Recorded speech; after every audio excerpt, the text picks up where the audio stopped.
ವೀಕ್ಷಕರೆಲ್ಲರಿಗೂ ದೈನಿಕ ರಾಶಿ ಫಲ ವಿಶೇಷ ಕಾರ್ಯಕ್ರಮಕ್ಕೆ ಸ್ವಾಗತ.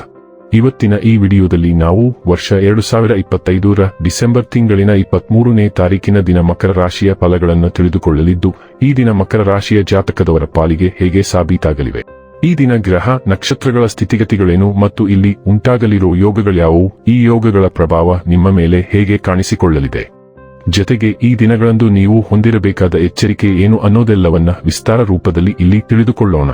ಮಾಹಿತಿ ತಿಳಿದುಕೊಳ್ಳುವುದಕ್ಕೂ ಮುನ್ನ ನಮ್ಮ ವಿನಂತಿ ಎಂದರೆ, ನೀವಿನ್ನೂ ನಮ್ಮ ಚಾನೆಲ್ ಸಬ್ಸ್ಕ್ರೈಬ್ ಮಾಡಿಲ್ಲವೆಂದರೆ ದಯವಿಟ್ಟು ಈಗಲೇ ನಮ್ಮ ಚಾನೆಲ್ ಅನ್ನು ಸಬ್ಸ್ಕ್ರೈಬ್ ಮಾಡಿ.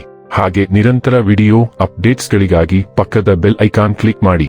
ವೀಕ್ಷಕರೇ, ದೈನಿಕ ರಾಶಿ ಫಲಗಳನ್ನು ತಿಳಿದುಕೊಳ್ಳುವುದಕ್ಕೂ ಮುನ್ನ ಈ ದಿನ ಗ್ರಹ ನಕ್ಷತ್ರ ತಿಥಿಗಳ ಮಾಹಿತಿ ಮತ್ತು ಯೋಗಗಳ ಕುರಿತು ನೋಡೋಣ. ಈ ದಿನವು ಮಂಗಳವಾರದ ದಿನವಾಗಿರಲಿದ್ದು, ಪುಷ್ಯ ಮಾಸದ ಶುಕ್ಲ ಪಕ್ಷದ ತದಿಗೆಯ ತಿಥಿ ಇರಲಿದೆ. ತದಿಗೆ ತಿಥಿಯು ಈ ದಿನ ಮಧ್ಯಾಹ್ನದ 12:12 ಇರಲಿದ್ದು, ನಂತರದಲ್ಲಿ ಚೌತಿ ತಿಥಿ ಪ್ರಾರಂಭವಾಗಲಿದೆ.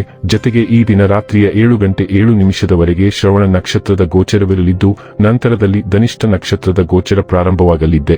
ಜತೆಗೆ ಈ ದಿನ ಮಧ್ಯಾಹ್ನದ 4:30 ವ್ಯಾಘಾತ ಹೆಸರಿನ ಯೋಗ ಇರಲಿದ್ದು, ನಂತರದಲ್ಲಿ ಹರ್ಷಣ ಹೆಸರಿನ ಯೋಗ ಪ್ರಾರಂಭವಾಗಲಿದೆ. ಇನ್ನು ಚಂದ್ರದೇವನು ಈ ದಿನ ಮಕರ ರಾಶಿಯಲ್ಲಿ ಗೋಚರಿಸಲಿದ್ದೆ, ಅದೇ ಸೂರ್ಯದೇವನು ಈ ದಿನ ಧನುರಾಶಿಯಲ್ಲಿ ಗೋಚರಿಸಲಿದ್ದಾನೆ.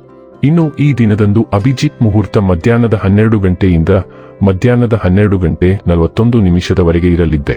ಇದು ಈ ದಿನದ ಗ್ರಹ ನಕ್ಷತ್ರ ತಿಥಿಯ ಕುರಿತಾದ ಮಾಹಿತಿಯಾಗಿದ್ದು, ಇದರ ಆಧಾರದ ಮೇಲೆ ನಿಮ್ಮ ದಿನಚರಿಯಲ್ಲಿಯೂ ಬದಲಾವಣೆ ಕಂಡು ಬರಲಿದೆ.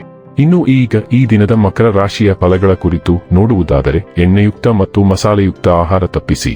ನಿಮ್ಮ ಆರ್ಥಿಕ ಸ್ಥಿತಿ ಸುಧಾರಿಸಿದರೂ ಹಣದ ಹೊರಹರಿವು ನಿಮ್ಮ ಯೋಜನೆಗಳನ್ನು ಕಾರ್ಯರೂಪಕ್ಕೆ ತರುವಲ್ಲಿ ತೊಂದರೆಯುಂಟು ಮಾಡುತ್ತದೆ. ನಿಮ್ಮ ಸಂಬಂಧಿಕರ ಭೇಟಿ ನೀವು ಆಲೋಚಿಸಿದ್ದಕ್ಕಿಂತಲೂ ಹೆಚ್ಚು ಒಳ್ಳೆಯವಾಗಿರುತ್ತದೆ. ನೀವು ಪ್ರೀತಿಯ ಮನೋಭಾವದಲ್ಲಿರುತ್ತೀರಿ ಮತ್ತು ಅದಕ್ಕೆ ಅವಕಾಶಗಳು ಸಾಕಷ್ಟಿರುತ್ತವೆ. ನೀವು ಹಿಂದಿನಿಂದಲೂ ಕೆಲಸದಲ್ಲಿ ಯಾರಾದರ ಜೊತೆಗಾದರೂ ಮಾತನಾಡಲು ಪ್ರಯತ್ನಿಸುತ್ತಿದ್ದಲ್ಲಿ ಇಂದು ನಿಮ್ಮ ಅದೃಷ್ಟ ಕುಲಾಯಿಸುತ್ತದೆ. ಇಂದು ಮನೆಯಲ್ಲಿ ಯಾವುದೇ ಪಾರ್ಟಿಯಿಂದಾಗಿ ನಿಮ್ಮ ಅಮೂಲ್ಯ ಸಮಯ ವ್ಯರ್ಥವಾಗಬಹುದು. ಈ ದಿನ ನಿಮ್ಮ ವೈವಾಹಿಕ ಜೀವನದ ಅತ್ಯುತ್ತಮ ದಿನಗಳಲ್ಲಿ ಒಂದಾಗಿರಬಹುದು. ದಿನವಿಡೀ ನೀವು ಅನೇಕ ತುರ್ತು ವಿಷಯಗಳನ್ನು ನಿಭಾಯಿಸುತ್ತಾ ಇರುತ್ತೀರಿ. ಸಮಯದ ವೇಳಾಪಟ್ಟಿಗಳು ವಿಶೇಷವಾಗಿ ಕಷ್ಟಕರವಾಗಬಹುದು ಮತ್ತು ನೀವು ಸ್ವಲ್ಪ ಆಯಾಸಗೊಂಡಂತೆ ಅನಿಸಬಹುದು. ಇದಲ್ಲದೆ ಕೆಲವು ಯೋಜನೆಗಳು ನಿಮಗೆ ತಿಳಿದಿರಬಹುದು, ಅವು ಪೆಟ್ಟಿಗೆಯಿಂದ ದೂರದಲ್ಲಿವೆ.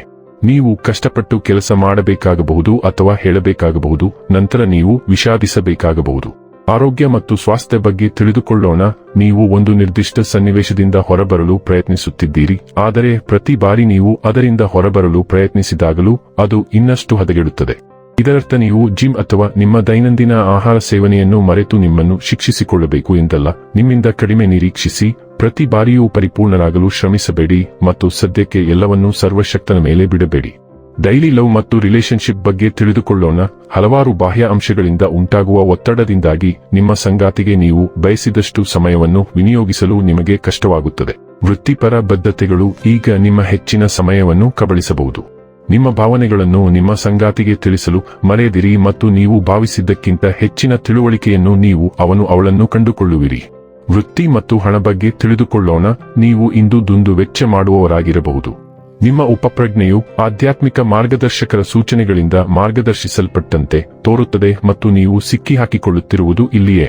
ಪರಿಹಾರಗಳನ್ನು ಪ್ರಯತ್ನಿಸುವುದು ಒಳ್ಳೆಯದು, ಆದರೆ ನಿಮ್ಮ ಎಲ್ಲಾ ಉಳಿತಾಯವನ್ನು ಕಳೆದುಕೊಳ್ಳುವ ವೆಚ್ಚದಲ್ಲಿ ಅಲ್ಲ. ವಾಸ್ತವವಾಗಿ ಇದೆಲ್ಲವೂ ಯಾವುದೇ ಒಳ್ಳೆಯದನ್ನು ಮಾಡುವುದಿಲ್ಲ. ತಾಳ್ಮೆಯಿಂದಿರಿ ಮತ್ತು ವಿಷಯಗಳು ಕ್ರಮೇಣ ಸರಿಯಾಗುತ್ತವೆ. ಇನ್ನು ಕೊನೆಯದಾಗಿ ಈ ದಿನ ಮಾಡಿಕೊಳ್ಳಬೇಕಾದ ಉಪಾಯಗಳ ಕುರಿತು ನೋಡುವುದಾದರೆ, ಹುಮಂತನ ಮೇಲೆ ಸಿಂಧೂರವನ್ನು ಅರ್ಪಿಸುವುದರಿಂದ ಆರೋಗ್ಯವು ಉತ್ತಮವಾಗಿರುತ್ತದೆ. ವೀಕ್ಷಕರೇ, ಇದಾಗಿತ್ತು ಮಕರ ರಾಶಿಯ ಜಾತಕದವರ ದೈನಿಕ ರಾಶಿ ಫಲದ ಮಾಹಿತಿ ಇಷ್ಟವಾದರೆ ವಿಡಿಯೋವನ್ನು ಲೈಕ್ ಮತ್ತು ಶೇರ್ ಮಾಡಿ. ಹಾಗೆ ಚಾನೆಲ್ ಸಬ್ಸ್ಕ್ರೈಬ್ ಮಾಡುವುದರ ಜೊತೆಗೆ ನಿರಂತರ ವಿಡಿಯೋ ಅಪ್ಡೇಟ್ಸ್ಗಳಿಗಾಗಿ ಪಕ್ಕದ ಬೆಲ್ ಐಕಾನ್ ಕ್ಲಿಕ್ ಮಾಡಿ.